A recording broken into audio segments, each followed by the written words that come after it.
friends, and welcome to this week's episode of the Pixel Crashers podcast, a podcast where we discuss our thoughts on gaming news, and I fight with my microphone volume because it's still auto-adjusting itself.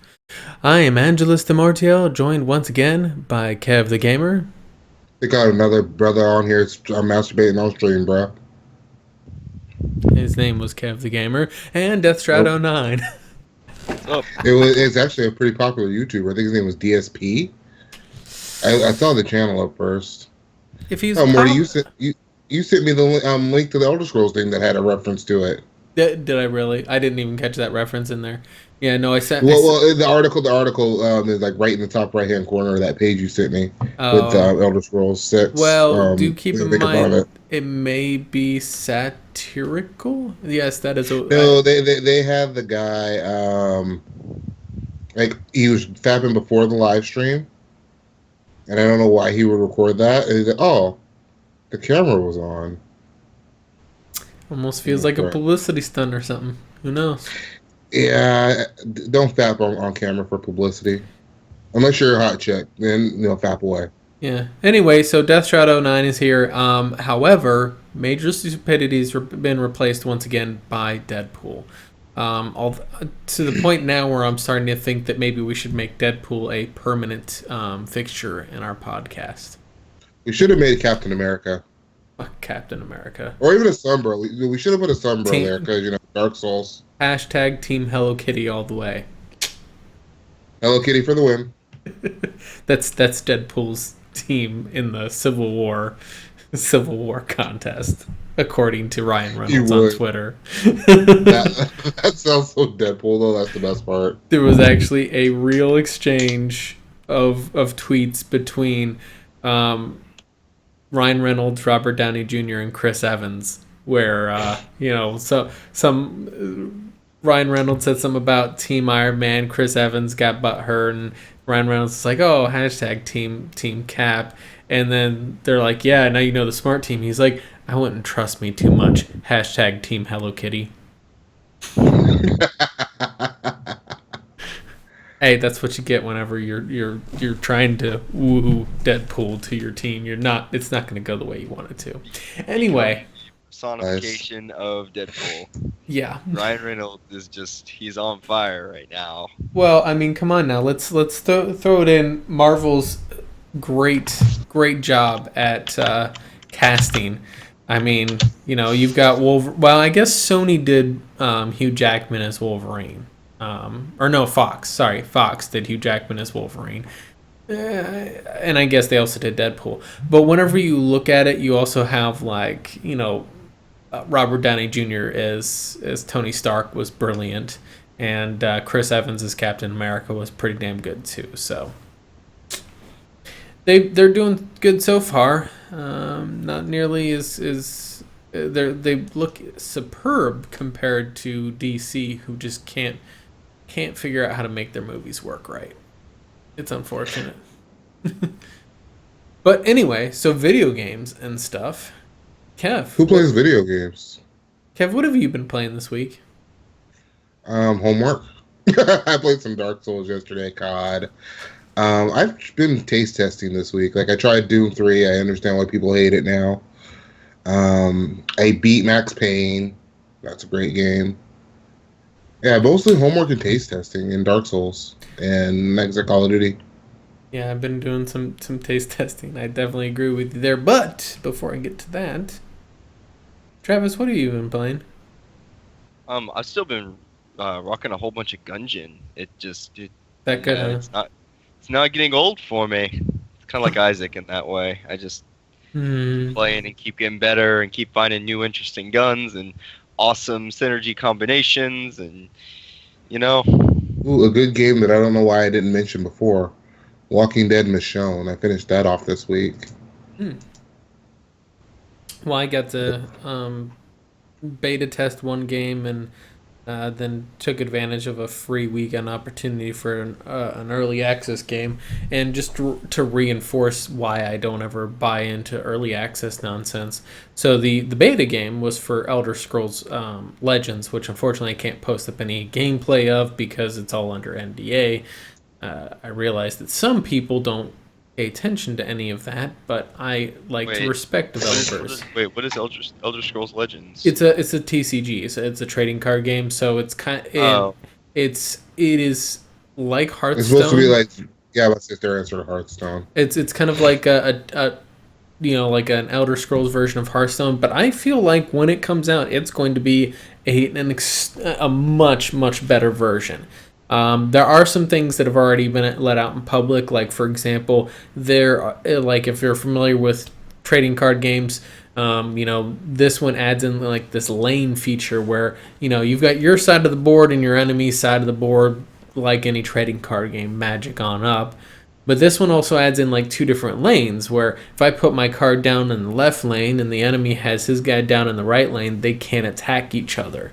So it kind of adds a unique thing. And they also do different things with those lanes. Like there's this single player, I was fighting pirates and the lanes were windy, as it called them, which means randomly at the end of my turn and at the end of my enemy's turn, randomly one character would switch lanes.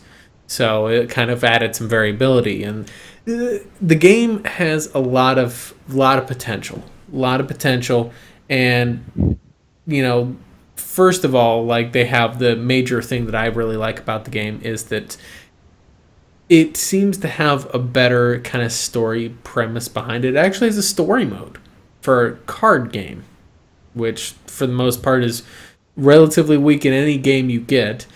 Most of the story content was placeholder text. Didn't really have a whole lot there. But yeah, thought that was kind of interesting. And I am really hoping that it improves. So anyway, Elder Scrolls Legends, thumbs up so far. It's really early build. It's got a lot of stuff that's not there. Like you see placeholder text everywhere. So it's definitely not ready for prime time by any means. But that's the whole point of doing it. Is they're trying to get some eyes on it earlier. However, that was the good part of my week. The not so good part of my week was Ghost in the Shell First Assault. Did you actually play it? I got a code for months ago and still haven't even installed it. Yeah, I played it a lot. I put in, I think, at least 6 to 10 hours over the course of the later half of the week. No, it's just no. Is it just another Call of Duty clone? No. If you took Dirty Bomb, you remember Dirty Bomb. We all had our little time spent with that game. You took Dirty Bomb and threw in a few of the kind of store elements of Ghost Recon Phantoms, combined those together, and then slapped on a Ghost in the Shell skin. You've got First Assault. Oh, and throw in Nexon's... I didn't even... What? And throw in Nexon's bullshit? Yeah, Nexon's bullshit monetization models. It's a fucking early access game. Not even with microtransactions. Yeah, microtransactions are already in there. Now, to their credit, most of the microtransactions are not in place in the game yet. There's a lot of stuff. The store in that game is janky as fuck. Like, if I just go into the market directly in the game and then I pull up a gun, try to get all the attachments, I've got this one set of attachments that you can put on this gun. But then if I go into my armory, go to my gun, go to customize from there, I get a different set of attachments. And from what I gather, one set of attachments that are in my armory are, I guess I'm supposed to naturally progress to get those, and they're really inexpensive and whatnot. The other one are meant to be you buy them whenever, whether you buy them with the in-game currency or Nexon's premium currency. Janky as fuck. The hit detection is god-awful in that game. Half the time I didn't know when I was hitting somebody. The only time I knew someone would die would be whenever it popped up and said, here's your score for getting a kill. I didn't know I was actually even ever shooting anybody. It's really bad if you ever try to use the sniper rifle because it immediately scopes you out the second that you fire a shot. So I have no idea if I fucking hit anybody with a sniper rifle unless it tells me I got a kill. So it's just like hit or miss. The client-side prediction latency is really bad in the game. It's fucking horrible. I'll shoot the fuck out of a person, and then the client-side prediction will catch back up, and either me or that other person will jump back 10 spaces. And Sounds like Battlefield 4 at launch. yeah, well, yeah. Then, of course, Did you play Battlefield 4? Yeah, I played it at launch, and yeah, it was pretty bad too.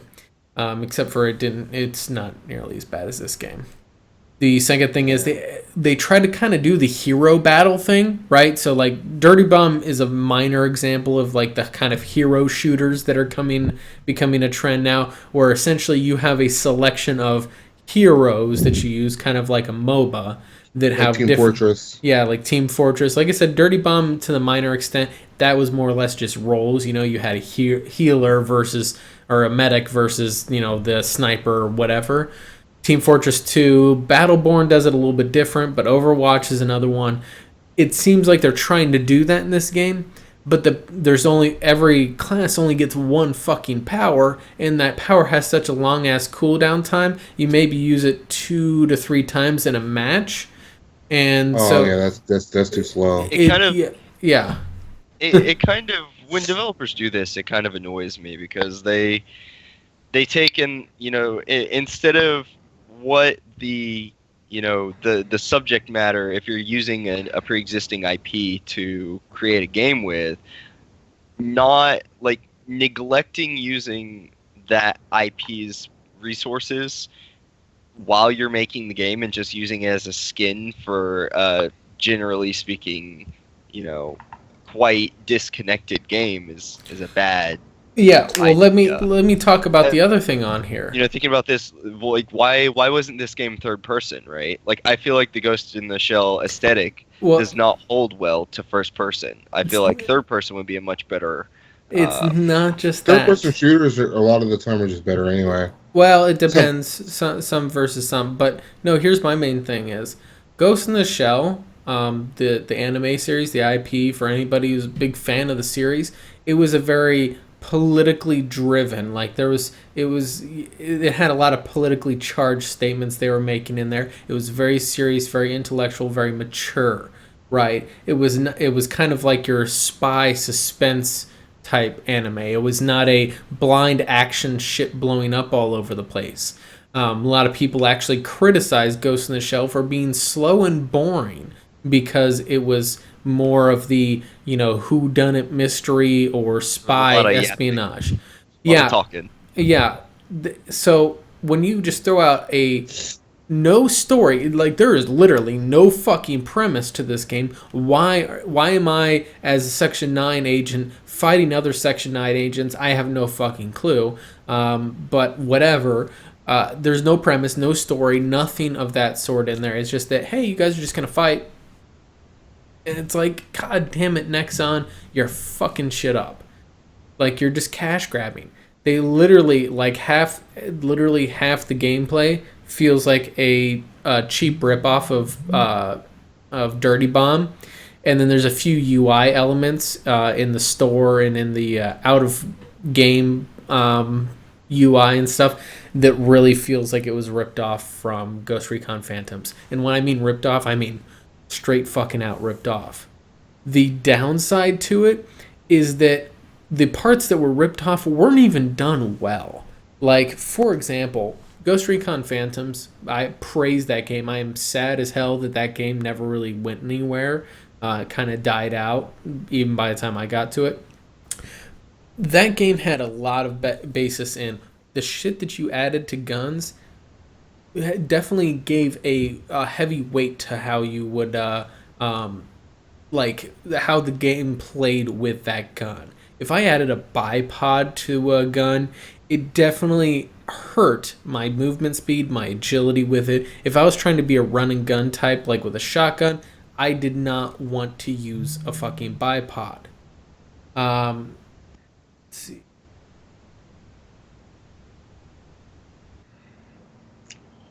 But yeah, so in any case, that bugged the hell out of me, and I really wish that they would just drop that and let it go, but they won't. Or do something with it. Anyway, so that was that. Elder Scrolls Legends, amazing. Whereas Ghost in the Shell First Assault is god awful, and I hope it dies a slow death.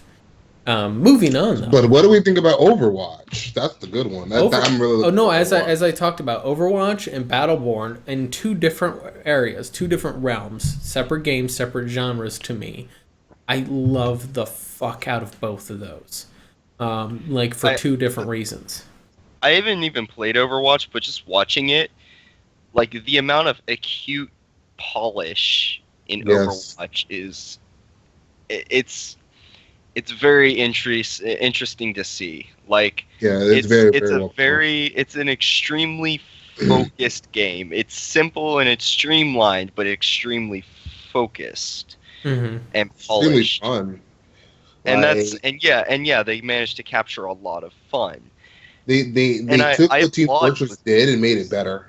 Yeah, I applaud Blizzard for doing this, right? Like, it's, has a lot of Team Fortress, inspirations, and it uses quite a lot from Team Fortress, but, I feel like that doesn't make what Blizzard's done any less impressive for me, personally.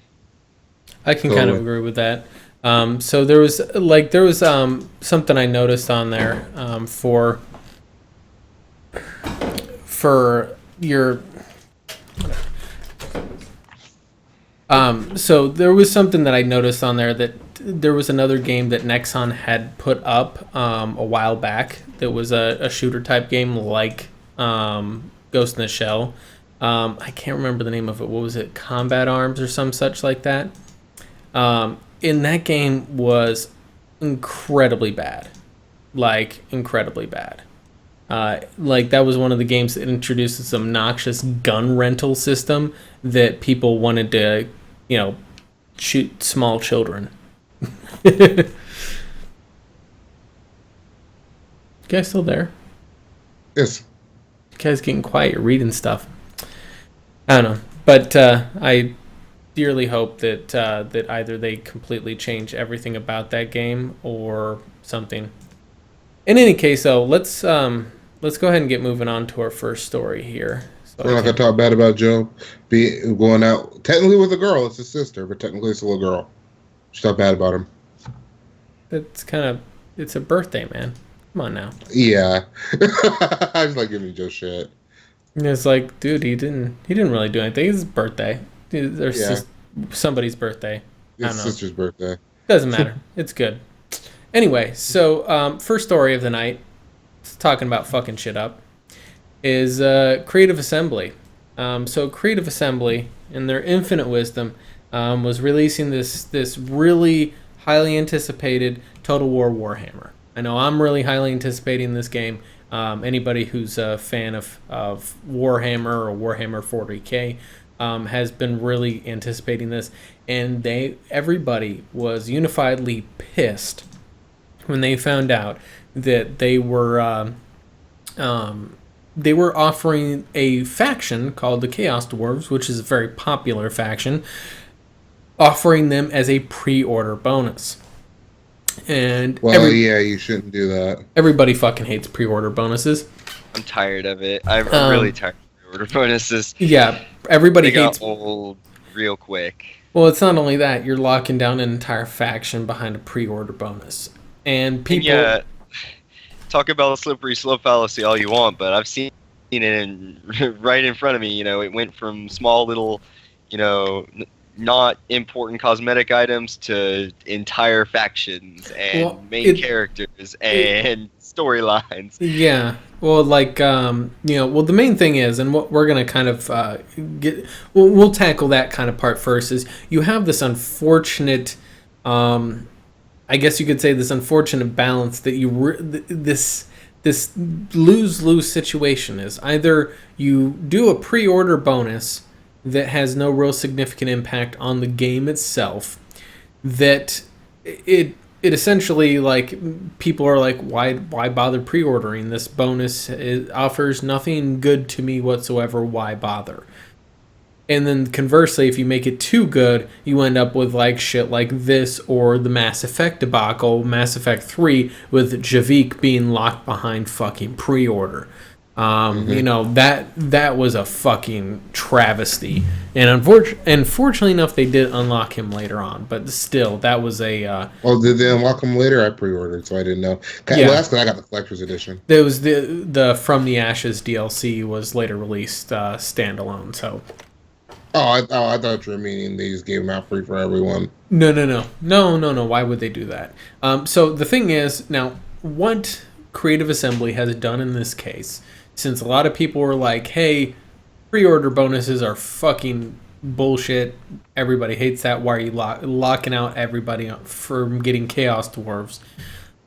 So what they're essentially going to do is now the DLC, that pre-order bonus DLC, is now going to be free for anybody up to the first week after purchase.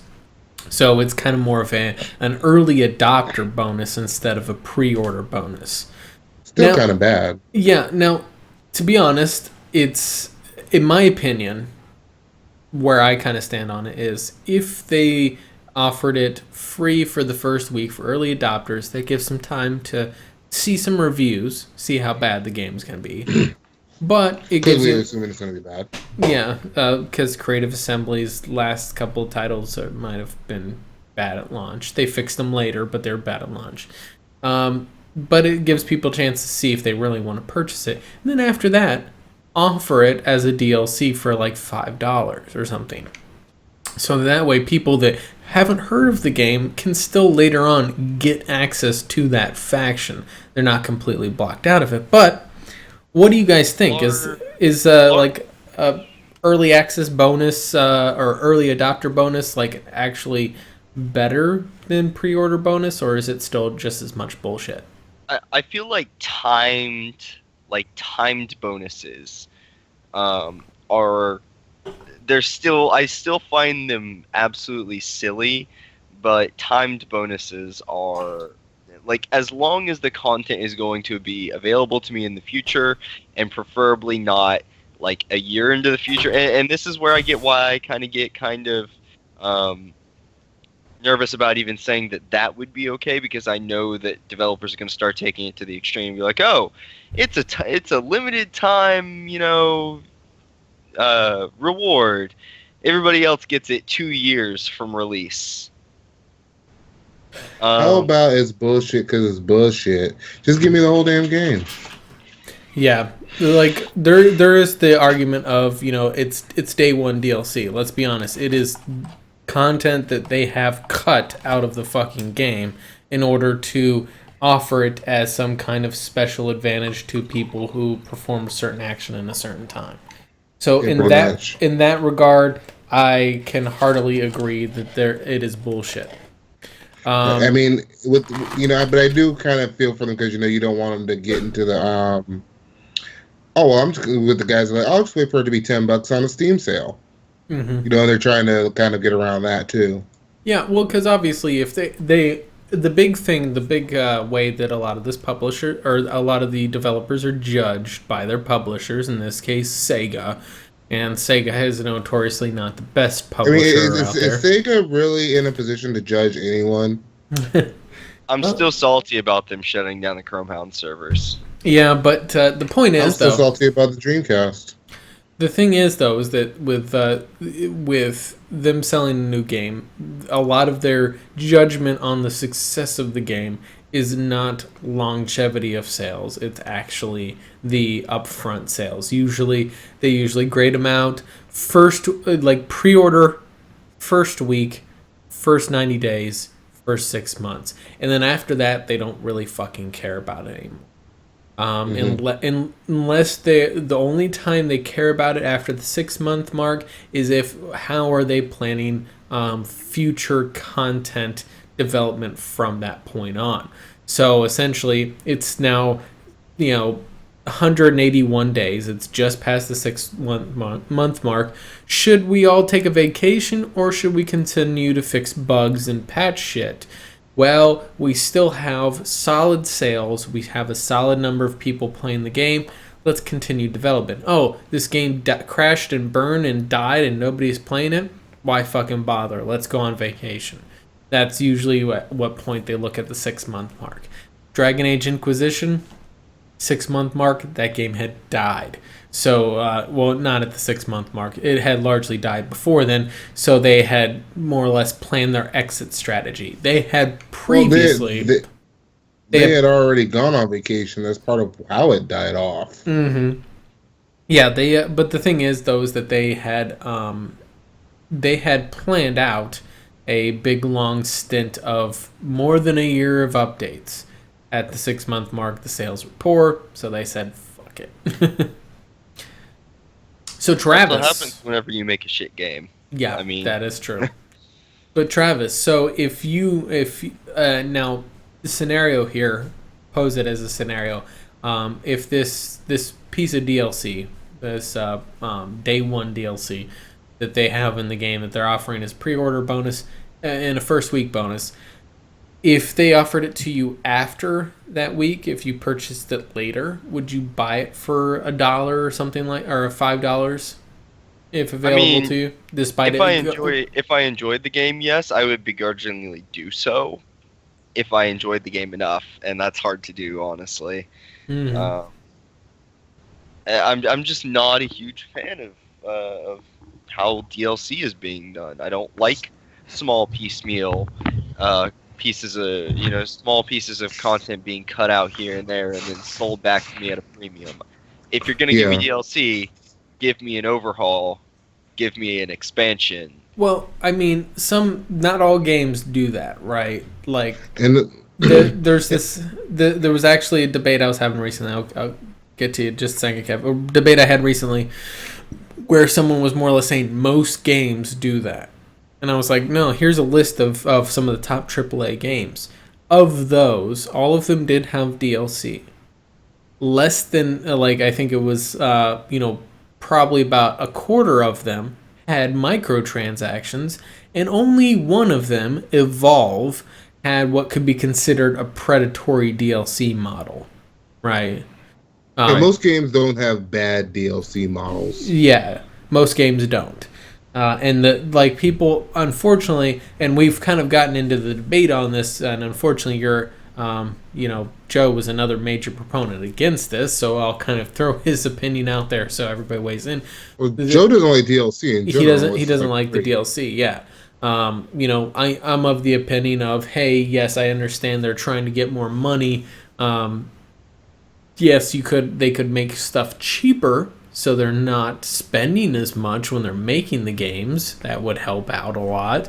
But they want to make more money off their games, so it's microtransactions or DLC. Some of them do that well. Witcher 3 was lauded as being an excellent example of how to do DLC right. They gave away some stuff for free to keep people interested in the game, and then they would drop a paid DLC. People would drop one paid DLC 6 months later, and we're still waiting on the second one. Second one's coming out soon. So and the game's been out for a year. Yeah, and the thing is, is they've dropped out like a half dozen little minor free DLCs. 16 weeks of free DLC, and they were like skins and little stuff like that. Yeah, but it's a little stuff that, hey, this is little extra things for buying the game. Like, they're keep piecemealing out stuff to keep you interested, which is smart business. I'm not saying that that's beneficial to the consumer necessarily. They're baiting you. Mm-hmm. You're a little sheep following the little breadcrumbs. But it's smart business, and that's why the reason why they're allotted on how to do it right, as opposed to the, hey, we're gonna cut a chunk out of the game and then feed it back to you a week after launch, like with the fucking From the Ashes DLC for Mass Effect. That was bullshit, and everybody knew it, and they didn't fucking care. Casey fucking Hudson. Well, I mean, was it Casey Hudson's or in BioWare? I thought it was mostly EA. And I say this as somebody who's actually kind of a fan of EA. Well, here's the thing. Well, I'm a fan of EA's IPs, I should say. Well, I think a lot of people blame publishers when sometimes it's not. They kind of want to blame stuff on Activision or EA. Mostly EA. Usually EA is the one I hear get blamed for stuff, when it very well could be the fucking developer. most people don't realize like how beloved BioWare is. Most of the old guard at BioWare is gone. It's gone. You know, they are mostly gone. So the kind of you could honestly, I had a very similar view between Blizzard and BioWare back in the early 2000s. Those camps are both gone. Like they're an entirely new generation of developers running up and down that company from the top to the bottom. So is it too hard to potentially imagine that there are some suits working at BioWare that wanna help line everybody's pockets a bit more? I don't see that. I don't see it as shocking. I could even see it in the changing of games. Look at something like Dragon Age Inquisition. Mm-hmm. The feel in Dragon Age Inquisition feels nothing like Origins or Dragon Age 2. Nope. It feels like a whole new set of riders, everything just feels different. Well, in a lot of their games, feel like Dragon Age necessarily. If you noticed, like I noticed, this was kind of around the 2010 markish, give or take a year or so. When I noticed that a lot of their kind of theme and everything changed. Before that time frame, I noticed that a lot of their a lot of stuff felt like kind of all of it's D&D influenced, right? Because that's kind of where they got their start, right, with Baldur's Gate and Black Isle and all that stuff. So a lot of their stuff felt like it was from D&D. But now, after that 2010 mark, they kind of switched focus, and now they, for a lack of a better way of putting it, they feel like they're doing like political writings. See, I don't know if I go that far. I feel like I can definitely feel the shift after Mass Effect, even to a point Mass Effect 2. Mm-hmm. You know how it went from some more of a, RPG with shooter mechanics to very much so an action game. And I felt a huge swift from Mass Effect 2 to Mass Effect 3. Not like the shift, like I said, I felt from Dragon Age 2 to Dragon Age Inquisition, but it was there. You totally felt the shift. One point I wanted to make too, and I was going to talk about it a moment before. We were talking about DLC. Mm-hmm. My concern about DLC, and when we talk about DLC, is there's two kind of gamers out there, and two kind of people that buy and play games. You have your hardcore players, like say when we were playing Mass Effect 3, for example. We're playing that game every day for like a year or two. There's those players. And then there's players like I am in most other games where I play it, I might beat the campaign and then move on. For example, I'm like that with Halo, I'm like that with Gears, I'm like that with Uncharted. I love Naughty Dog, by the way. There's a lot of these games where I'm like that. Like, I'm not going to necessarily come back. I'm not going to play and get the DLC. Shouldn't DLC probably be something that's made for the hardcore fan of that game instead of trying to push it out on everyone? Shouldn't you get the core experience, right? Make sure we like the game, and if we like the game enough, we'll come back to it. Or if we're like hardcore fans of that game, shouldn't DLC maybe just be fanfare for the hardcore crowd for that game? As opposed from to an everyone? Economic experience, or from an economic perspective, no. Oh. Yeah, not from a money standpoint. Yeah. Maybe I'm being idealistic. From an economic standpoint, what developers do currently makes perfect sense, right? What I like in an expansion is that it's supposed to like bring people back to an already previously popular game, and make the current players happier, and stay longer, and want to whatever. But whenever you have most games that are getting DLC are getting DLC for purely economic reasons, not because they're games that would be good for expansion. Well, right. I mean, you could say, you're right. They're cashing in on that burst of people playing the game at the start, and that's why you see constantly developers trying to put out DLC earlier and earlier and earlier, up to the point where DLC is already made before the game even comes out. Mm-hmm. Which at that point should be released with the game instead of being charged extra. Right, or like I was saying, the season pass. Yeah, well, I could just sell you all the DLC now, and then do it later. Where I have more of a do it like Call of Duty approach. We know Call of Duty comes out in November. We're going to get some DLC in January. We're going to get some in about April, May. We're going to get some again in like July. Then we're going to get some more in September, and then you're going to play until the next game comes out. To be frank on there, and we're going to be talking about Activision a bit more here in a little bit, But to be frank on there, Activision's Call of Duty Studios, they're a well-oiled machine. Like they've done Call of Duty stuff so many damn times. They literally have the process smooth, wrinkle free. Where, like you said, every 3 months, bam, bam, bam, and it's only for 1 year. Every 3 months for 1 year, next Call of Duty's out. The other studio gets to take a vacation, and then the next studio's now on their year of doing stuff. 1 year on, 1 year off. Well, 3 years now because they have 3 studios now. Oh yeah, that's right. Are they still doing Infinity Ward? Yeah, Infinity Ward's this year. We have Treyarch right now. Wait, is Infinity Ward doing Infinity War?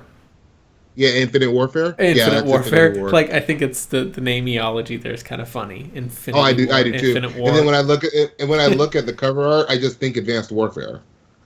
Oh god. I don't know why it makes me think of Advanced Warfare. I liked Advanced Warfare. I know a lot of people didn't. I actually enjoyed the game. Yeah. But the thing is, though, is that they have that, and now they can do 1 year on, 2 years off, and literally give those guys a 2-year vacation. And as far as I know, I don't think they fire too many people. They're not like Ubisoft, which we will also be talking about later on. They're not like Ubisoft where they spike up developers to a massive amount. Although having 3 studios, I'm not sure if they will end up doing that or not, because employing... They've had a lot of people quit. Not like I mean. Well, Infinity Ward had a lot of people quit after the Mass Effect 2 debacle. Or No. I'm talking about recently, like in the last couple of years since Ghosts. Who's aware? Yeah, like a lot of people are worried in the Call of Duty community. I'm even worried about this game because after what happened with Ghosts, that was the first Infinity Ward with the new Infinity Ward, and a lot of people consider Ghosts to be the worst Call of Duty. Yeah, I don't hate it. I didn't love it. I just think the multiplayer was the worst part about it. Yeah, like honestly, I felt that the single player in that one did kind of like there was a lot of interesting things they threw in that single player that I haven't really seen. Like just the thematic effects, like space battle. I mean, that was fucking awesome. In that game. The intro. Yeah, that was awesome. That was great. Like just random little things they threw in there like that. Black Ops 3 was obviously, Advanced Warfare and Black Ops 3, not as strong as stories on there. Like, don't get me wrong, Kevin Spacey was fucking awesome in Advanced Warfare, but like Ghost had what I felt like was a bit better of a story, to be honest with you. But the multiplayer was definitely not up to par. I think the only problem really with the multiplayer on Ghost was the maps. If they would have made the maps, smaller, more close quarter. I think Treyarch makes the best maps. They're just 3-lane maps. Well, it's because like you said, they're 3-lane maps. If Infinity Ward went a little bit more like that, well, you know what the problem was? Because the TTK was great, but you were so far away from somebody, they just wait for you to walk out a doorway. They're across the map. You don't see them. 2 shots, you're dead. Yeah, well, that was the thing. Like, first of all, I loved in that game that they had the L115. I love that rifle in real life. So, in the actual game, whenever they had it, like, I actually did pretty well in a couple of the maps in there, and I realized why. It's because the goddamn game is obnoxious. It is obnoxiously, like, they went full retard. That's the best way I can describe it. The way the maps were arranged, when you look at the pathy on the maps, it was fucking nonsensical. Like, there was no proper lanes, no proper sight lines. Everything was a fuckery. Yeah. They were pretty at least.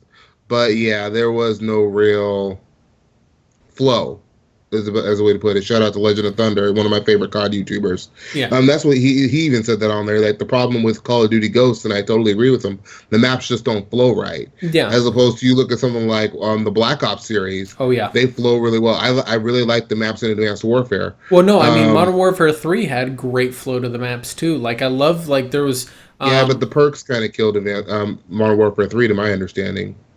How was that? Like, my understanding, there were just a lot of like bullshit perks. And that's what people didn't like about it. No, I didn't really have any problem with it. I played a lot of Modern Warfare 3. So did Zyphon. But in any case, though, no, with that one, like, they had some great very simplistic map designs. Like some of them were like, hey, this area over here, this segment of the map is actually your long sightline, long range part, and then this segment over here is actually close quarters, tight hallways, that sort of thing. And they kind of had a natural flow one into the other, where you were switching from close quarters to long sightlines, intermittently. It was great.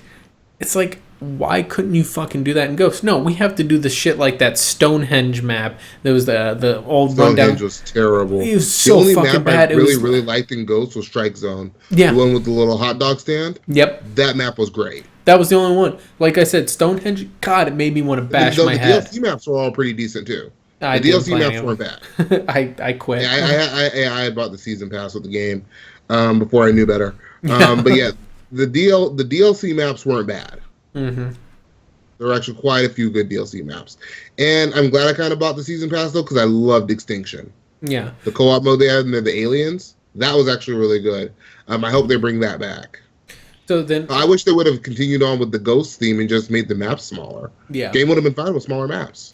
So the next question I would have on as far as like kind of bringing it back, Call of Duty, bringing it back kind of onto the topic on there is, so pre-order bonuses, people get annoyed by it, understandably so. However, one of the things that I've thought of in the past, though, how about instead of having your little trinket as a pre-order bonus, or in some cases, day one DLC as a pre-order bonus, like in this case, why not have your fucking season pass discounted and rolled in to the, like a special purchase of the game, like for example, the definitive ultimates blah blah blah edition, because they sell that copy of the game for $80. huh? A lot of these games they will include the season pass, but it's $80. No, I'm talking like 75, right? So you get selling the season pass at a discount. Yeah, at a heavy discount, and then if people want to buy the quote unquote DLC bundle, which is a season pass / if you buy it post all the DLC being released, right? Obviously, it's not a season pass anymore. It's just the DLC bundle at the full price for that season pass, right? So if it's like $40 for full price, you give the pre-order bonus of, hey, you pre-order the game, it's $15 for that, and then after that, you've got to buy it for $40. Give like people they did value. With Fallout 4. Yeah, they did. Actually, Fallout 4, you can still do that. You buy the game plus the DLC season pass for $75, or you can buy the season pass for $30 by itself. No, they raised the price on the season pass. The season pass is now $50, and it was like $20, $30. Huh? But they gave everybody like 2 weeks notice. Hey, we're going to do this in a couple weeks. You had, I think it was until like March 1st to do it, and they they gave people a heads up. I know I did it. I went and got the season pass. I haven't even played the DLC yet. Well, what that says is that they have a fuck ton of DLC planned. Nah. They only have 3 things of DLC planned. We're waiting on the last one now. Well, then why are they? I don't know.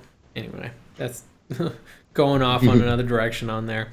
But yeah, so in any case though, that's my thing is they offered gave me a discount on a season pass as a pre-order bonus. I'm cool with that.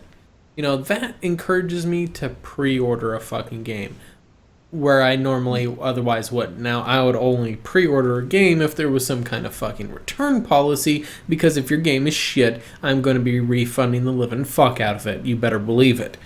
Shout out to Steam refunds. Yeah, Steam refunds. Actually, Origin. It's almost been a year. Yeah. It's almost been a year since they did that. That's crazy. Yep. But I mean, pre-order something from Origin.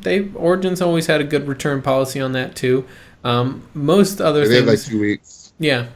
And so they actually do pretty well with pre-order returns on there, which is pretty good because oftentimes if there's something I'm going to pre-order that may turn out to be shit, it's probably going to be EA published.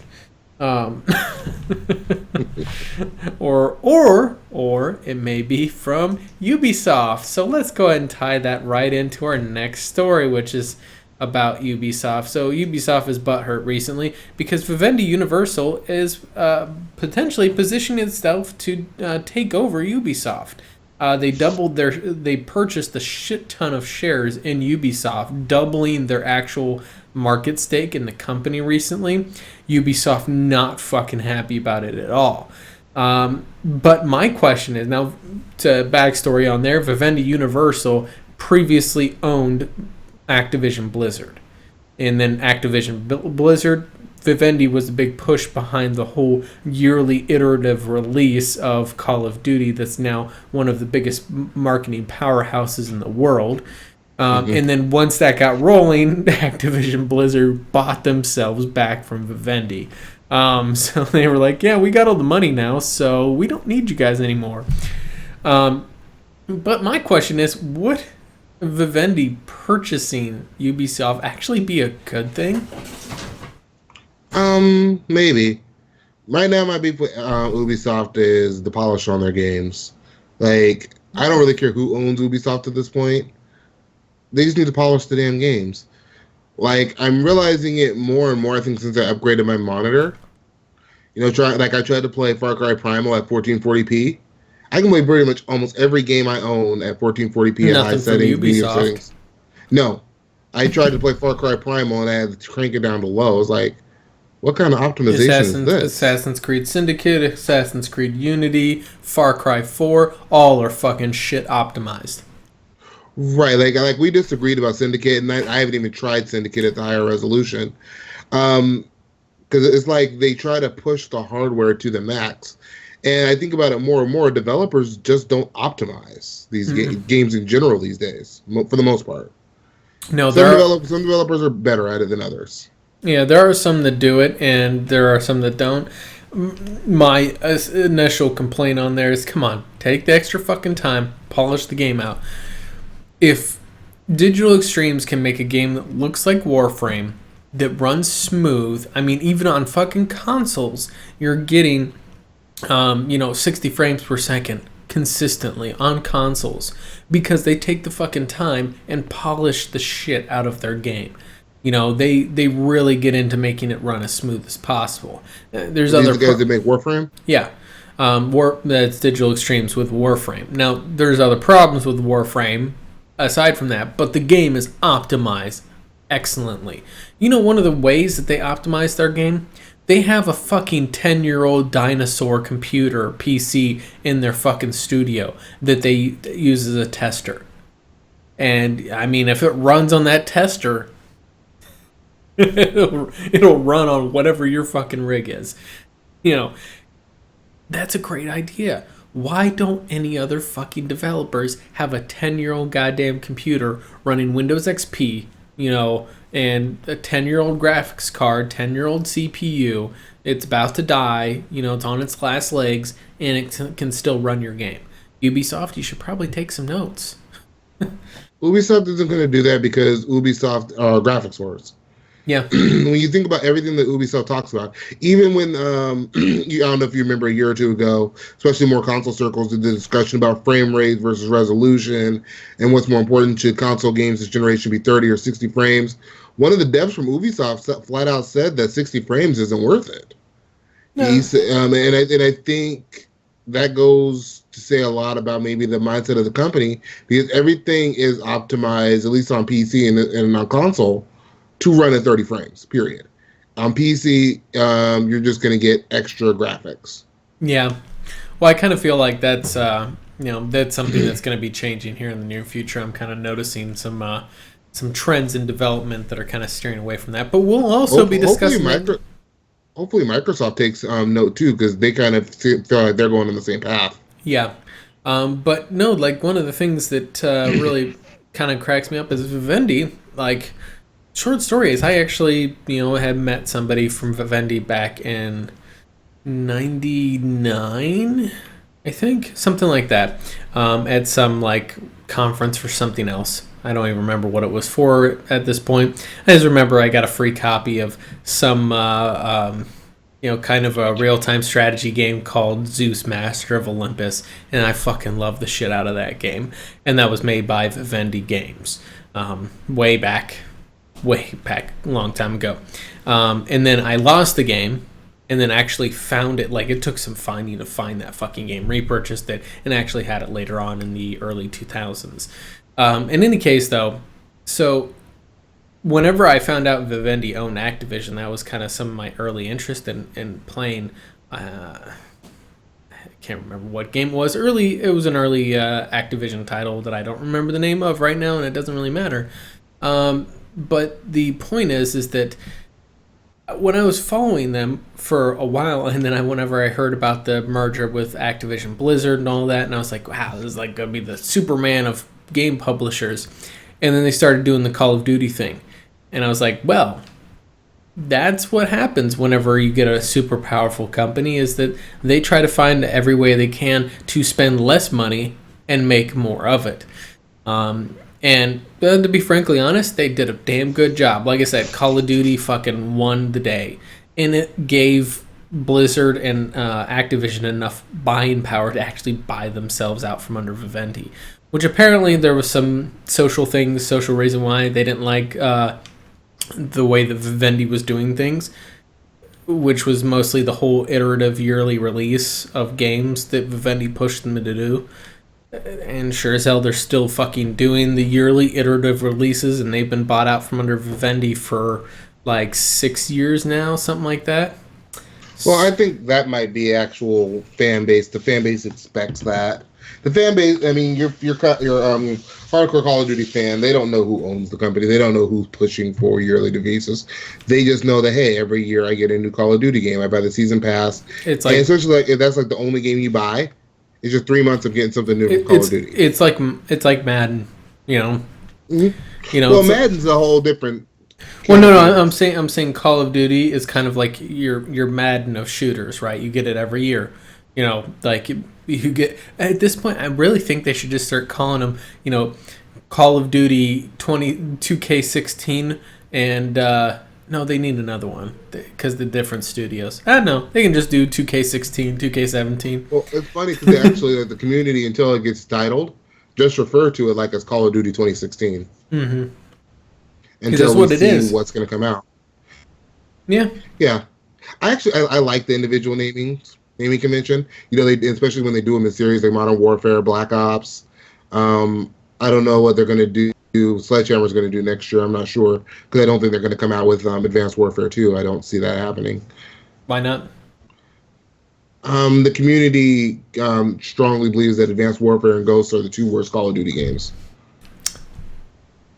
Even below Modern Warfare 3. I hear a lot of fanboys. Like, see, usually you get the Treyarch fanboys talk about how, like, literally, this is how crazy this stuff gets. Right? You have the Treyarch fanboys talk about how shitty the Modern Warfare series was, and then you get those. The Infinity Ward fanboys would talk about how bad the Black Ops series was. Like, seriously, this is not even console wars. This is studio wars, right? Right, but I mean, people do that with all kinds of games. Then you have the Call of Duty fanboys versus the Battlefield fanboys. Yeah. You have the NBA right now. There's people going back and forth about NBA Live and NBA 2K, Nvidia and AMD, all this other shit. Yeah, if you have two different people doing something, people can be fanboys on one side. Mm-hmm. You know what I want to see? I want to see a like a World War II or Vietnam War or like current gen video game. Like, we went through that really, really big boom of, you know, all sorts of, you know, the World War II genre. It's World War II is all anybody was ever making movies about. I want to see that come back eventually. They're apparently going graphics. Yeah, I thought there was a game of some sort like that was coming out soon. Yeah, there was Red something. Not Red Faction. Red something that was supposed to come out. That's supposed to be another one. Maybe I don't know. I want to see one that's more faithful. Battlefield 5 is rumored that's going back to Vietnam too. Yeah. I want to see something that's more faithful to reality rather than it being something like was it Wolfenstein, right? Like, Wolfenstein had all sorts of the New Order had all sorts of, you know, World War II flavor to it, but it had all kinds of like other.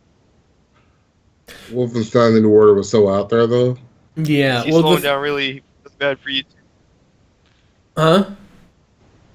Well, no, Is the he Get out, thing, slowing, like, Travis. yeah, he kept- cut out, but, but no. In any case, though, my main thing is, I kind of the way I always look at it is, you have like your phases. Right now, we're kind of going through a postmodernist phase in all of our shooters. Well, you've got two simultaneous phases going on right now. You've got the postmodernist realistic shooters like Advanced Warfare, Titanfall, etc. Where it's slightly advanced technology. Excuse me. But then you also have the other stream of the postmodernist is the extreme fantasy futuristic shooters, which that's something that kind of has been present all along, but really has kind of exploded with like stuff like Team Fortress, Overwatch. All those are starting to really just become even exploding to become even more bigger, or more large, whatever. Point is that you have those type of thing. I think once the kind of Advanced Warfare Titanfall trend starts to fade, then we'll see it kind of going back through retro shooting. Like honestly, I would fucking love to see a shooter, although this would be boring as fuck. I'd love to see a shooter that was like 1700s. Yeah, I don't think people will go for that. I think people could. My End run, up going back to a modern hey, shooter, though. hey, come on now. My running gunning, I can blame now me dying on number 1, lag. Number 2, fucking hackers. And number 3, the game cheated and made me had to reload my musket twice. You know what? What I think would actually be cool is to. I don't know how you would make it work. Is the problem? Mm-hmm. But do a shooter that's about maybe gang wars in the 1960s, the 1970s in America. If you can make it work, it would be hard. It would be really hard to make it work. I want to. You got a lot of those crazy ass fucking like delusional level people. I have Mafia 3 on my mind.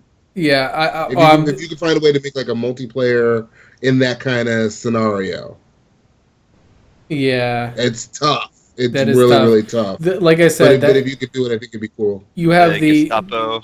Yeah, you have the people that get fucking offended by everything. We'll try to find something to bitch about for having like gang warfare, like Call of Duty 26 gang warfare. Crips, I don't think Crips it'll fit versus with the Call of Bloods, Duty. Red versus Blue Team. I want to see what Homefront: The Revolution does, because I think that is a game that might be able to pull something like that off. Not the civil rights movement. I don't know. Did you guys play the previous Homefront? Yeah. Like Not Homefront, much. it's been a while since they've come out with a Homefront game, right? The last one. Yeah, it was like 2008 or 9. Yeah, I bought that game, and I had a lot of fun with it. I played it quite a bit, and it wasn't an amazing game, but it was fun for what it was. Mm-hmm. That's basically what I've heard about it from everyone. I'm actually excited to see what the new Homefront does. Are you going to pick it up? Maybe. Is it going to be the reason why you ascend? Probably not. Or at least get a PS4 or something? Get Travis playing games. I just put $2,000 down, $2,500 down on a car, so I gotta on a chick car. on a chick car. What? Did I say that out loud? I'm so sorry. I didn't mean to throw you under the bus like that. It's actually not a chick car. I just like harassing people about that. It's like saying you wouldn't be the first person today. It's like someone saying a Nissan 200SX is is a chick car. It's really not. I just like making jokes. In any case, though, so do you guys think that Vivendi is actually going to try buy Ubisoft, with Ubisoft being adamantly against it? Who do you think's going to win this war here? Do you think it's going to be the big, nasty, malignant bad guy that's hiding in the shadows, or do you think it's going to be Vivendi? I love how you put that. Because I'm sitting here thinking the whole time, fuck Ubisoft.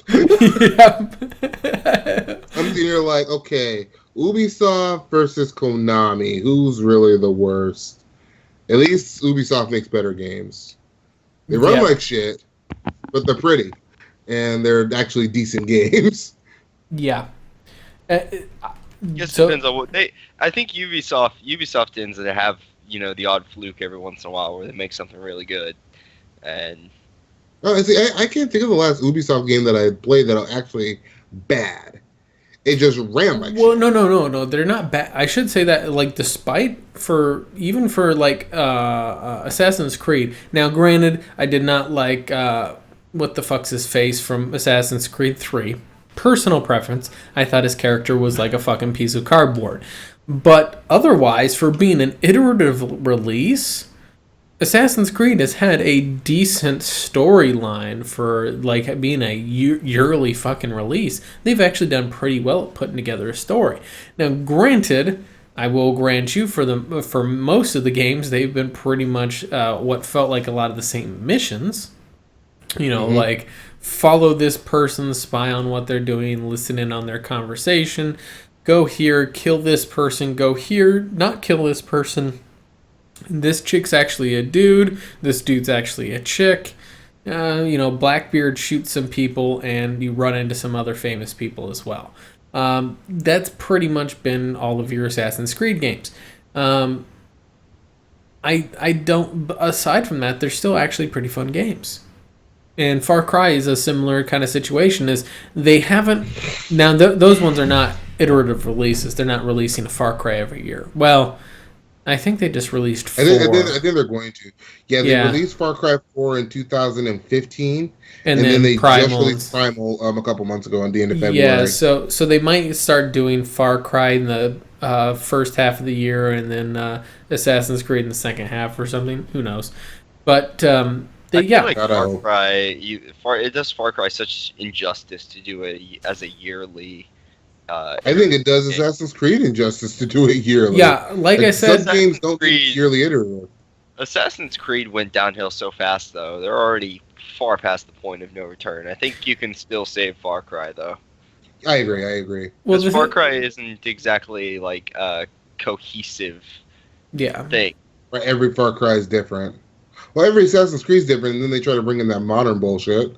Pull the modern story. Nobody cares about the modern story in Assassin's Creed. I thought it was interesting up to the point where Desmond died. Oh shit! I just spoiled the game. Oh man, you bastard! There's a reason we said Joe couldn't be here this week. Yeah, and mind you, for anybody that caught that spoiler and didn't immediately plug their ears, that was actually happened a while ago, several games ago. But I haven't played those Assassin's Creeds yet. Yeah, so that happened several games ago, and I already knew he died. and yeah, so what gave you the hint? Like, Well, they actually talk about it in Assassin's Creed 4, and that was my first one. Yeah, Assassin's Creed 4, they talk about it, and you don't see him, although you do see some of the other operatives in there, which you probably didn't catch, I'd imagine, since you hadn't played the previous games. Yeah, because Assassin's Creed 4 was my first one. Yeah, I was like, can I get out of this modern story and go back to being a pirate? No, what I thought was fucking hilarious is they more or less Abstergo Entertainment, where you're working at in Assassin's Creed 4. Holy shit, did they paint it out to be Ubisoft Montreal? I'm just throwing that out there.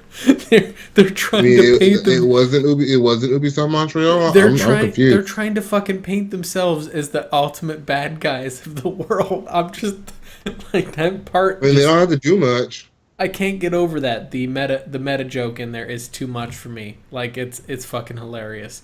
They literally make themselves out to be bad guys, which a lot of people would agree. Hello to the bad guy. in any case, though, let's go ahead and get moving on to something slightly more coherent and I guess tangible to talk about here.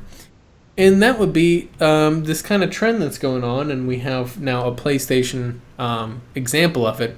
Nioh, not to be confused with the PlayStation Nioh, but a game called Nioh, Nioh, has these graphic settings. You can either change the graphics preset to either be movie, which is higher resolution, or you can change it to action, which is higher frame rate. So you can either, tilt the game to be, say, 60 frames per second at 720p, or 30 frames per second at 1080p. It's not exactly what it is, but something to that effect. And I believe we talked about it a little while ago. There was a game for Xbox that had some similar type facet in it. The Division?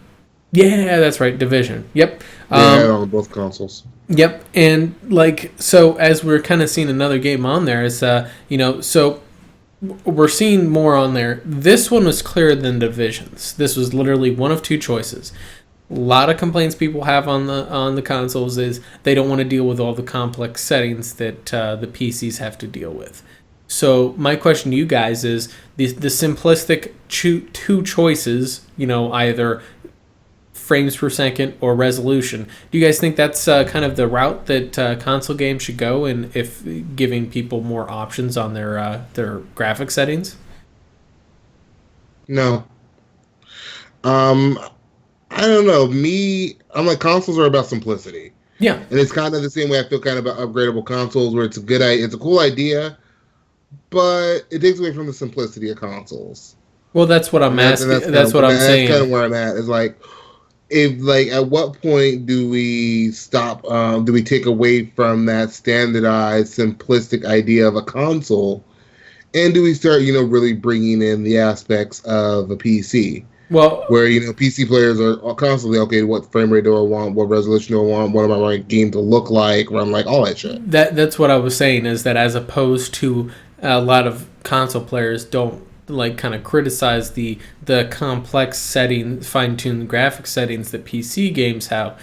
What I was saying is instead having that two-choice option, either high resolution or high frame rate, that's what I was saying, just having a simplistic choice. Do you think that would be something to give to consoles? Because some people may want that higher resolution because they want the game to be prettier. Some people may want it to actually run smoother and have that higher frame rate. So it gives some customizability, but still keeps it very simple. And that's kind of where I'm going with that. I don't know if that makes sense. Oh, no, it makes sense. I think you and I were actually on the same boat there. Yeah. Where I'm just just keep it simple in the first place. Like, it's a console. I think they're kind of overthinking consoles. Like, PCs have caught up, and of course, the big part now is the longtime console audience has always said, hey, I can't afford a PC. Where the people who are, I can't afford a PC, they're like, oh, look at all these great shits on PC. How can we bring this to the console realm? Mm-hmm. And I'm not sure. Well, there's some people that just play console and they can afford a PC and they just don't want to deal with it. I had somebody tell me it looks like freaking NASA on there when you look at the graphic settings, which I thought was funny. But I think that kind of intimidates a lot of console players. I don't think a lot of them want that. I'm sure there's some that do, but I don't know if we should sacrifice simplicity for the many. I guess for the wants of the few. So here would be another way to pose it on there. So by default, most people won't go in there to mess with it at all. Their experience is in no way fettered by having the option in a settings menu. They don't have to go in there. They press start. They go into their game. They play their game. But people who do want the option to change that setting, say by default the game runs on movie mode, where it looks as pretty as possible, because we could say that the majority of people are going to want to see the prettier game, and then there's going to be some people who want it to run smoother. Those people will be the ones that want to opt into going into the settings and changing it from movie mode to action mode. And that's where I'm saying is that if you just leave it as a default movie mode, or maybe it balanced in between the two, like the gray in between, and then just leave that as the default, most people will not even pay attention to it and will just play the game, enjoy it or not enjoy it based upon their tastes.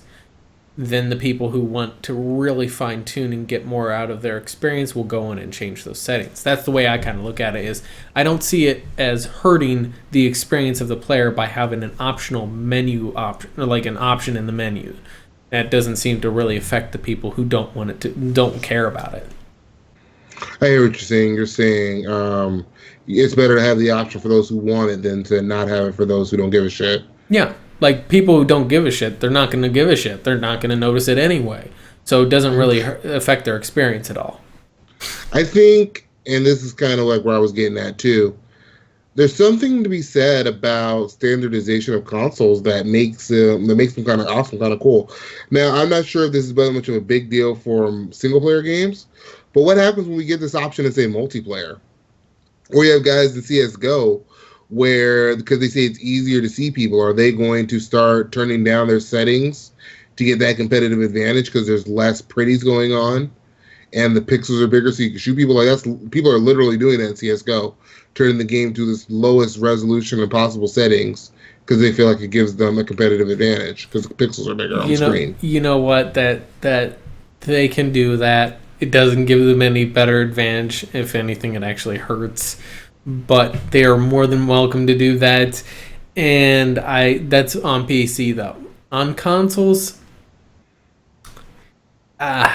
you know. Yeah, but what's to say that they don't start pushing it that far on consoles? I feel they put all the graphical settings on the console and kind of. I feel like that takes away what makes consoles cool in the first place. I feel like that might be a bit of a slippery slope fallacy, right? More or less justifying adding a very simplistic option in the menus as somehow belying, having crazy complex settings and somehow that leading to someone thinking that a super low resolution gives them a competitive advantage, which it does not. They can think that all they want. It does not give them a competitive advantage. Higher resolution actually does give you a competitive advantage. So if you can run at 4K, you're going to be able to see more detail, pick out enemies from farther away, pick out motion more finely, and be able to hit targets with much better accuracy. If you've got it turned down super low where you can see the pixels, it's not going to help. That's actually going to make it worse for you because there's that gray area buffer zones that you might not be able to see because your resolution's too low. But like I said, I feel like that kind of going to that extreme, which, by the way, that's probably like 0.1% of the CSGO player base that looks at things like that. Justifying adding a simple menu or not adding a simple menu based upon that very small subset of people, that doesn't jive. You know what I mean? I think Travis fell asleep. If all else fails, add a return to default setting. Yes. Travis got that tan back. Yeah. So now we have two options, two settings in the options menu. We have, graphics mode and return to default. That might be a little bit too complex for people. I mean, if you dumb it down that much, but then you have like, what graphic settings don't you want? Like when I played Quantum Break, I legit do not like motion blur. No, it makes me nauseous, especially at high frame rates, and it makes me pretty nauseous. Motion blur is meant to compensate for low frame rates, and it's fucking hate motion blur. I mean, it was even bad on Xbox One. Like I was going to play Quantum Break on Xbox One when it first came before I got my PC code. I couldn't do it because of the motion blur. I feel like Zyphon is watching like 15 minutes behind because he just made some comment about spoilers. It's like, come on, Zyphon, live. Fast forward to live. You're behind the times. Once he gets to this in 15 minutes, then he'll realize that he's way far behind on the actual podcast and he's not watching it live. Anyway, so Travis, you've been very silent this whole time. What's your thoughts? Yeah, because I don't really play consoles, so I don't really have all that much to say about this. Like, have you played a console? Don't fucking lie. I still know you have that 360 sitting in your house over there. I do. Yeah. I just never really thought too much about it whenever because I played on console. Like, I think this is the thing, right? Like, people just don't think about it. Mm-hmm. It's not that they don't care. They just don't know. It's not something that it doesn't even register in their minds in the first place. True. Like I remember in some things like I've always hated frame rate drops. And when I used to see them on the 360 all the time, and I would just call it lag. I'd call it lag drops even in single player games, not realizing it was just the frame rate dropping. Yeah, because it couldn't handle it. Now that I know what it is, I'm like, okay, I know, and I know how to combat it. I mean, and it's even bad. Like I didn't even like recognize that games were playing at like some games playing at 20 frames a second on the 360 at 25 frames a second. I didn't recognize it because I had no experience of playing at higher frame rates. Yep. Now I try to go back and play 30. I've been playing 120 for so long, and it feels like, whoa, what's this? Even going back to 60, because some games are capped at 60, and I feel a little sluggish because I've been playing at 120 for the last month. That's what I tell people is that once you start playing at 120, 144 hertz, 60 feels too slow. Like once you get adapted to that higher speed, you can't go back. Well, I can go back. I'm going to go back for Uncharted, but I'm saying it because it's not to be the elitist. I just I can't. I have trouble with low frame rates. Like I am very, very picky about frame rates now. I can't argue with you on that one. I can't handle super low frame rates. The funny thing is I don't even have that good of a graphics card. I just never really experienced too many problems with the frame rates dropping, except for Dragon Age fucking Inquisition, because Ubisoft, yet another fucking AAA developer that can't goddamn optimize their games worth of shit. Now, when we talk about low frame rates, though, and I think low frame rates are different for everyone. Like I know people who say on YouTube, even there's a guy I watch Cult of Mush, pretty decent sized PC channel, who doesn't mind 30. He says anything lower than I think 20 is unplayable, but he'd shoot for graphics and play at 30. And I was kind of like that for a little while too. I don't know if I can go back to 30. Essentially, my issue is largely when it comes down to frame rates is 30 is probably the bare minimum. I think my major problem is actually more with actual frame drops, or frame spikes, where I actually notice choppiness in the actual gameplay. Even if it's running at an average of 35, 50, 60, whatever, but you have that random every few seconds where it drops down to 15. And you notice it. You see your player hiccup across the screen and it just looks janky. I can't stand that. I want it to be smooth and buttery. I want it to feel natural. So I'm the same way. That's kind of my... And, having an option in the game by default that might be set to a movie mode, having an option to change it to an action mode, I would be okay with. That's just me personally. Yeah, 1080i versus 720p. Ugh. Who goes back to 1080i though? Who still uses 1080i? You know what? I mean, if your probably TV does 1080i, maybe. I imagine the consoles actually probably do that. Just because they're. Well, no, the PS4 does do native. Well, even Xbox does native 1080p on most things.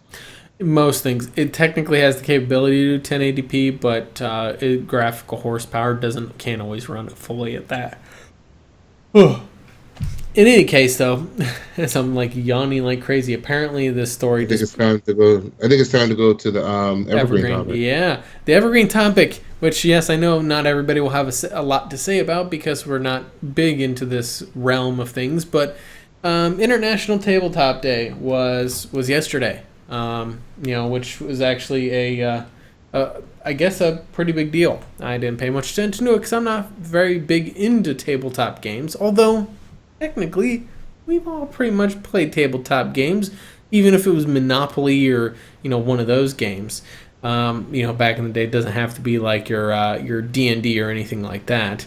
But my question is, kind of in the spirit of International Tabletop Day, let's go around and discuss some tabletop games we either enjoy or have enjoyed in the past that has kind of impacted our gaming experience present day. And we'll start with you, Travis. I see how it is. Yep. Tabletop is why we got Fallout specifically. Tabletop is why we have any modern RPG. Too much RPGs, right? So but heavily. You look at Fallout and you look at Fallout 2 and it's GURPS, right? It's it's inspired by tabletop directly. And so, there's the origin of, computer games is heavily influenced by tabletop. Many different genres are, RPGs are like the RTS games, or whatever. You mean those are something like Risk, the heavily original RTS? Oh yeah, by Risk. Warhammer and other games such as that. Very, very heavily influenced. Personally, I don't play any tabletop right now. I still watch roleplay shows on YouTube and Twitch because I find them fun. But unfortunately, I haven't had the experience to play one yet. I want to, but I don't live in an area that's very... Well, keep in mind, tabletop does expand beyond just D&D, right? Tabletop is... right. There's a lot of shit. Like, I know, who was it? Will Wheaton had the tabletop series. He might still be doing it. I don't know. I haven't kept up on it. But he would essentially have semi-famous people, maybe sometimes famous people, like over, and he would just record them playing tabletop games. And they would have such an infinite variety of the type of games, like like Clue, for example, where you're drawing cards to try to figure out a mystery or whatever. It could be like something a little bit more that was more D&D-ish or RPG-ish, but in most cases it was stuff that was more of a kind of a unique mechanic type game where you have to do certain actions to achieve a certain goal. But yeah. But in any case, so Kev, what's some games that you're... That's actually stole my idea where I was going to talk about D&D, because I think we owe most modern RPGs to D&D. But outside of that, I still play classic board games with my kids. And my youngest in particular really likes Sorry. We play Monopoly quite a bit. Trouble. I play those like old school board games. Yeah. I loved Battleship as a kid. I love Battleship. Guess Who is one I loved as a kid. Mousetrap. So yeah, like I never got into like traditional like tabletop card games. Closest thing you probably get me there, like I liked Pong for a little while. But even think about something like we talk about how they affected the Pokemon trading cards, and how that created just a whole RPG series for Nintendo. Mm-hmm. That was just based on trading cards. Now that I would say that TCGs kind of fall into their own categories, a little bit separate from tabletop, just because of the reason why they started off as just another tabletop game, but because they kind of have grown and evolved into such its own unique thing, I kind of classify them separate from tabletop now. Fair enough. Like I said, I don't follow either one too much to make an argument for that. I think it's really cool now we have TCGs that actually cross over into the video realm. Games like Hearthstone or the Elder Scrolls game we were talking about. Mm-hmm. I like where the games are going. I like that it's all starting to become, all together. Especially like I played Monopoly online before. That's fun as hell. Fuck Monopoly. I love Monopoly. Monopoly is the greatest way that you and your family can foster a mutual hate relationship with each other. I never had that problem with Monopoly. Monopoly is one of my favorite games of all time. No, I've had a lot of fun playing Monopoly, but good God, oh man. Mario Party 2 is a similar effect. Yep. All right. I think Mario Party in general is just like that. Yeah, there's some fighting games that also have that. But so here's so the tabletop games. I've played a lot of them. I have been involved with some D&D players, although I never really actually got into D&D so much because I've always felt a little awkward around it because a lot of those people are extremely fucking passionate, and I wasn't into it. I kind of felt like an outsider looking in, and I was like, I don't really know how to relate because I'm not involved with this, and I don't have share you guys' passion for it. But like the amount of fun and amount of energy they were able to put in there, and they loved the shit out of it. And I took a lot of inspiration from a lot of people that kind of had that a lot of the people that were in that group that I was associated with for a while. Whenever I was getting into playing Halo 2 early on, but the biggest tabletop experience that I had was actually playing Risk. When you mentioned Risk, I'm like, yep, fucking love the shit out of Risk. And come on now, the original tabletop game, chess. Oh yeah, I forgot about chess. We talk about the original RTS. Can we talk about Go? Can we talk about Go? Go. Yeah, we got Go. We got checkers. Come on now, those are still technically tabletop games. I mean, most people don't really associate them in the realm of the other tabletop games, but I was Risk. I actually love Risk. People hated playing Risk with me. At least when I was younger, because I would cheat like a motherfucker. I cheated so many tabletop games. Battleship, I cheat like a motherfucker. I cheated all of it. I didn't care. I would be like, hey, what's that out the window over there? That's where their ships are. Put that back. It's funny, we talk about cheating in games now, but then rage when somebody cheats in an online game.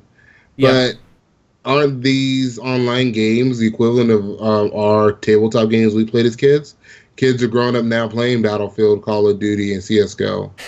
Yeah, it's depressing to say. Yes, the difference is that playing those tabletop games was a family affair. Now, at what point I'm raising children and maybe they get into online games, it's very highly likely that I'm going to be playing games. You have kids playing video games, and you can relate to them with their playing video games, because what do? You play a lot of video games. So I think for us in particular, it's a little bit different, but a lot of parents don't really connect with their kids over video games, right? Because right, yeah. I don't even connect with my kids over video games because they play Lego games and Minecraft. Oh, what the fuck? Like my oldest keep only them away from Minecraft.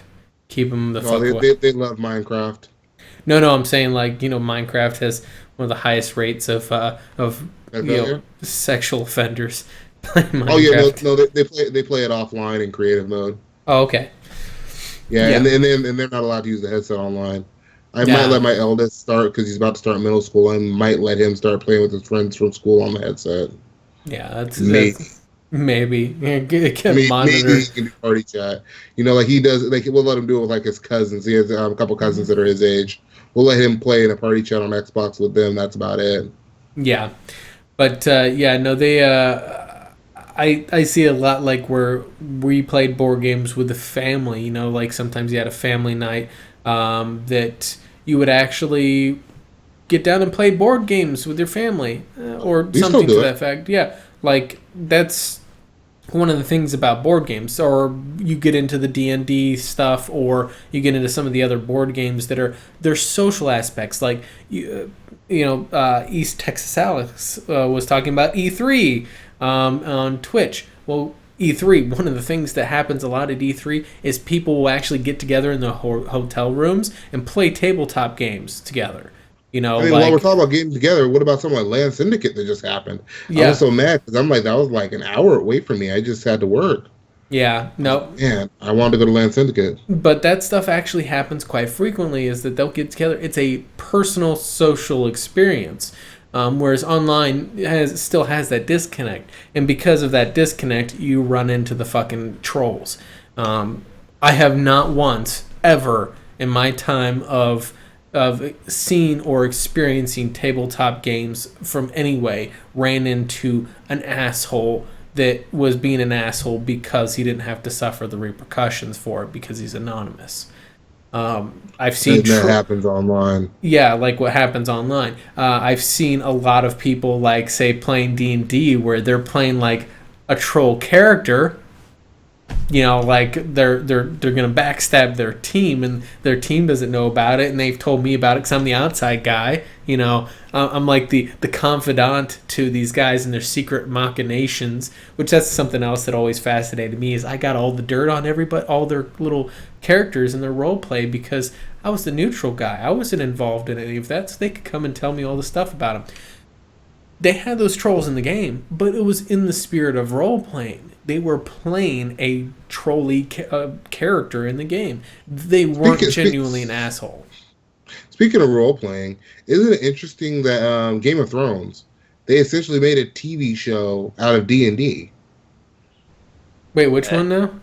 Game of Thrones? Oh yeah, Made a TV show based on a book. Yeah, pretty much. You know, it's got other elements in there, but yeah, like straight up, it's pretty much because if you look at what Game of Thrones and D&D have in common, is essentially it's more about the social interactions between the people and the machinations of the people, as opposed to just the action that's going on, right? Most of your medieval fantasy things, action this and action that, whereas Game of Thrones is really more less about the kind of the suspense and the coup d'etats going on and this person trying to subtly overtake this person. It's constant power struggle.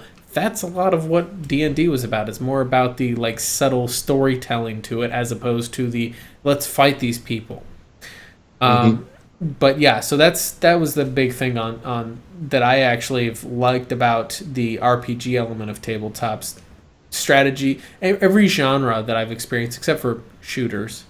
I haven't really played a tabletop first-person shooter. I'm not sure how that will work out. I don't think it would. Rolling it back. There's some games that just play better off as. Yeah. This than others. Well, I mean, paintball. Come on, paintball. That's there's your real life first-person shooter, I guess you could say. Oh yeah, I mean, and even then, like they have people who go out and they're like what you call airsofting and on YouTube actually, and they will put their airsoft to first person. It just doesn't work. Oh, they have like their GoPro on or whatever, and yeah, it doesn't work. Yeah, it doesn't look as fun. No, but no, another one to kind of bring it back on topic. We talked about Total War Warhammer. That was born out of the Warhammer universe, which is entirely a tabletop experience, like for the longest time. The reason why there's such hype on Total War Warhammer is because the tabletop version was essentially like this fantasy version of Risk. It was essentially like Risk, where you had your armies from all the different factions, and you were trying to, outmaneuver the other armies, and you had like 6 armies on the board at once. So it was like Risk. And there have been other Warhammer games that took place in that universe, had the creatures and the characters and all that stuff, like Vermintide, which Joe goes on about, which is essentially a hero shooter, like Overwatch, only set in Warhammer's universe. Well, it's melee too. It's not even a shooter; it's a melee game. When I say hero shooter, I mean like I said, like Overwatch or those games. They have melee in those games. It's just that when I say hero shooter, I mean it's a first-person experience from which you have a selection of heroes that all have unique abilities unto themselves. Oh, okay. I thought you were talking about like it was actually like shooting. I don't think there's actually any shooting or bow and arrows in that game or anything like that. There is shooting. First of all, you have the mage that shoots fireballs and stuff. You have the crossbow on the dwarf, I believe. That is actually range combat. They actually blend ranged and melee combat very well in that game. So, Zyphon's still fucking behind. He just mentioned the great classic chess. Yeah, we already talked about that. Well, Zyphon's caught up on my end. Is he? Yeah. He just mentioned chess. In any case, though, Warhammer, though, was a very big tabletop kind of strategy game. And that's why a lot of people are really excited for Total War Warhammer. Direct correlation, pretty much exactly the perfect example of how it's influenced gaming today. That's why I'm stoked about it. I love strategy games.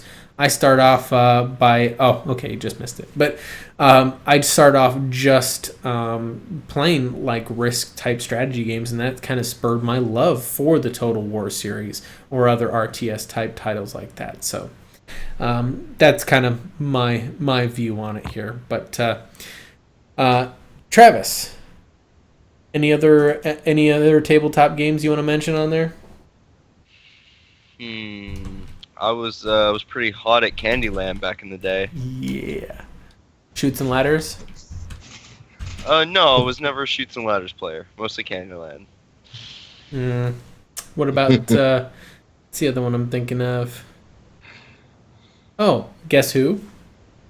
Guess Who? Where you Yeah, I flip played down the both. little heads. That was Yeah, I fun. mentioned Guess Who earlier. We used Oh, to okay. like try to See, see like Kev is up on these a lot better because he actually has kids, so we have to like try to That's what remember those games. that's the game. My kids have never played Guess Who. I played Guess Who. Zyphon.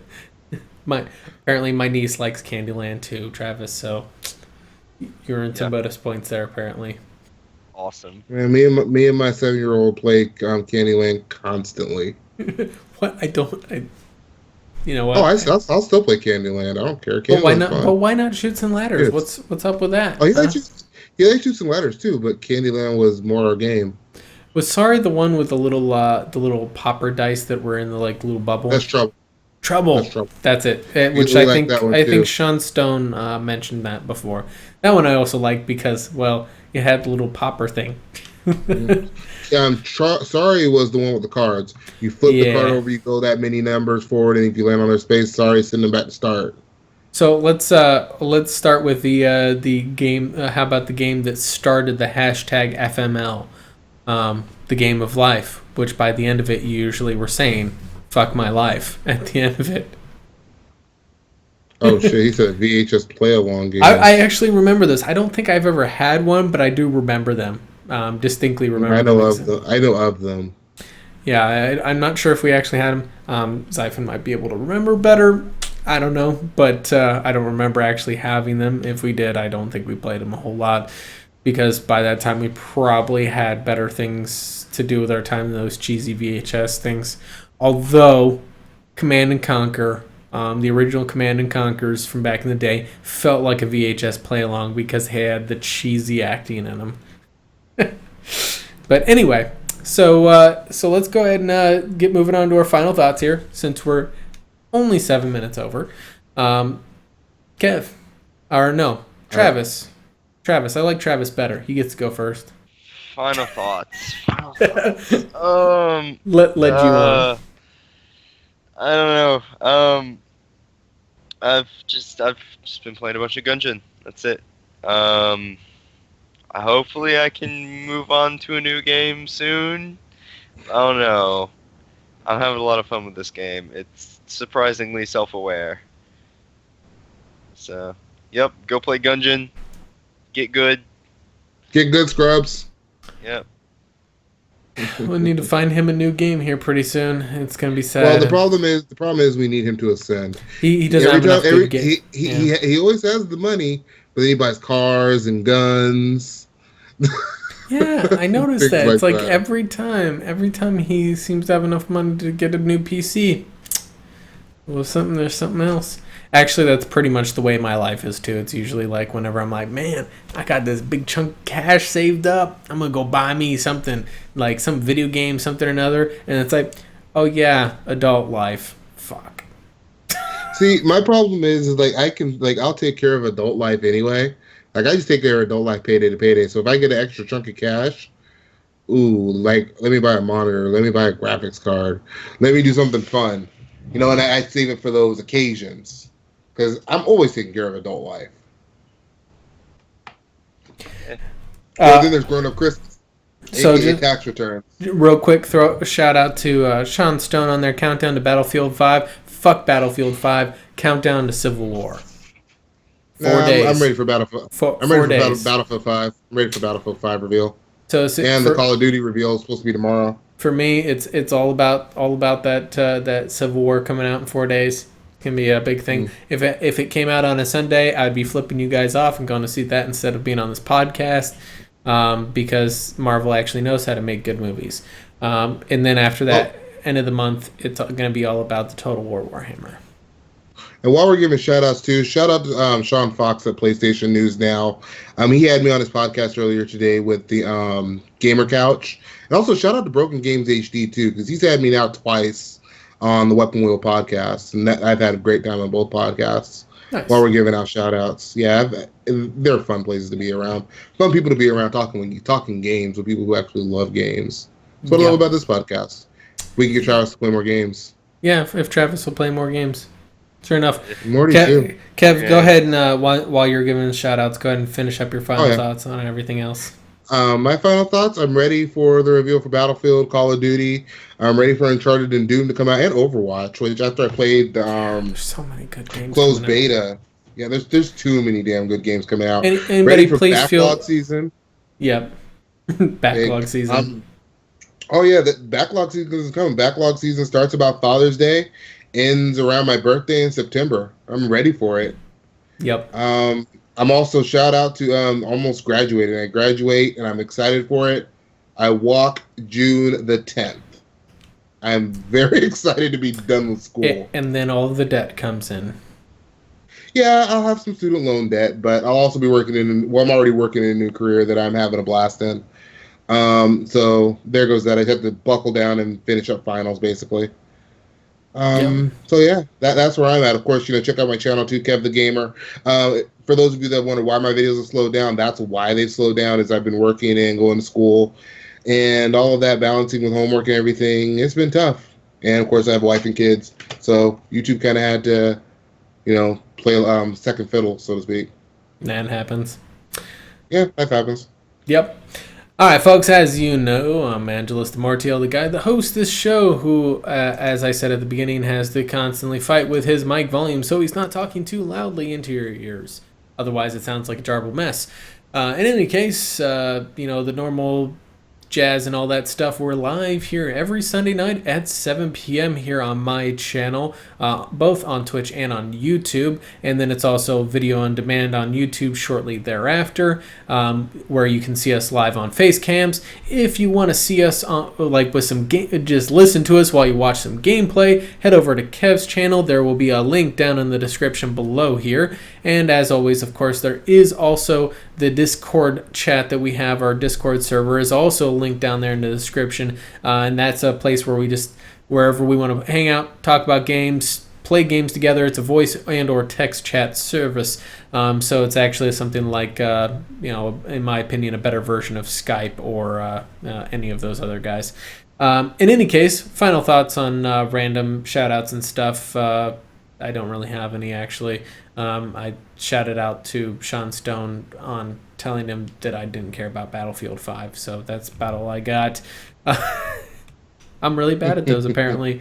But yeah, and here's to hoping that I'm not completely broke by the end of May because of all the damn games that are coming out.